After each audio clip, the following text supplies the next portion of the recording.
Painting sunflowers in watercolor with a limited palette, earthy palette in fact, can create a warm and harmonious look that gives a natural feeling to your painting. I'm using yellow ochre, Winsor orange, and just one green to paint these sunflowers in three different perspectives. Let's explore how to paint the sunflowers. The first one is where I'm painting the front view. The second one is the side view, and the third one is going to be a tilted angular view. I wanted to include all of these because that's the way sunflowers actually flow to the wind and sway to the wind in reality. They're beautiful, huge flowers with humongous leaves which are really thick. The head of the sunflower, as such, is really heavy, so they droop down, and that's why the stems are also really dark.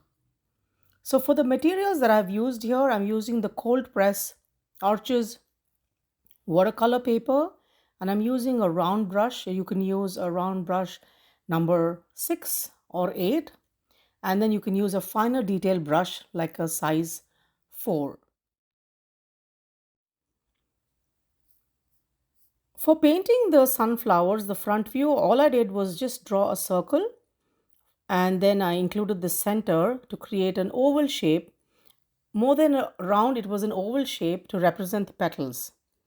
We need to vary the petal shapes and sizes to give a natural appearance.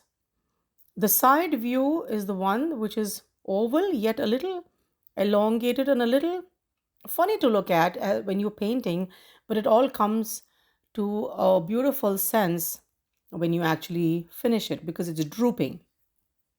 The one with the tilted view is where I like to make it more uh, elliptical, arranging the petals to show some overlapping and some different kinds of short and long petals to create that natural look.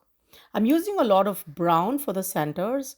You can also use a tint um, of blue to create a creamy, rich, and a earthy tone.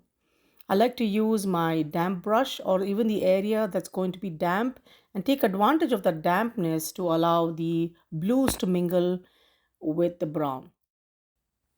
While I'm painting the petals, I like to use only sap green because it works wonders when I mix it with the brown. It could be any brown that you like. You could use a Van Dyke brown, a sepia, a burnt umber also would work well.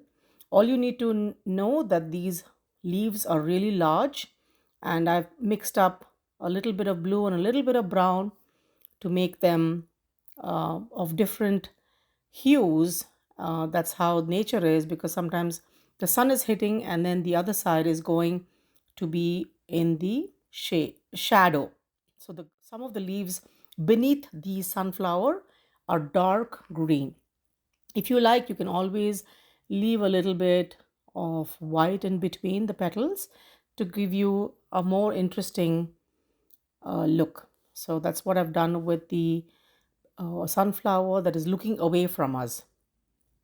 Take a step back and assess your composition as you're painting, and then ensure that the three perspectives are distinct and well balanced. So that's why I've given you a little bit of a movement in the painting. And because we want to bring the vibrancy and character to the sunflowers, I've added a Winsor orange, which is a bright orange.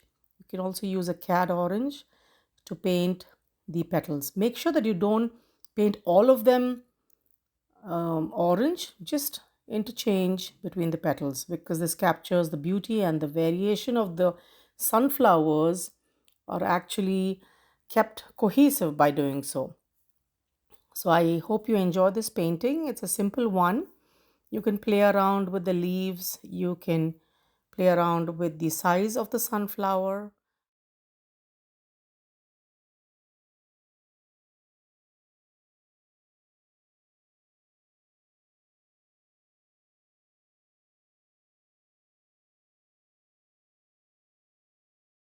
Watercolors. I didn't want to complicate this.